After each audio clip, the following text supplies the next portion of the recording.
Una sabi nyo, malakas ang ebidensya namin kasi 8 ang krimen niya. Pagkatapos ngayon, 2 buwan pa lang, wala na.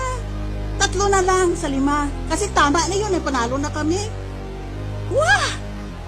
I request the Secretariat record in our journal that I've said, I charge this private prosecutor with complaint of this impeachment court. Kasi salungat sa gusto mo, kaya ayaw mo pakinggan. Kung ayaw mo pakinggan, umalis ka sa korte. Aalis na nga po sana ako kaya lang...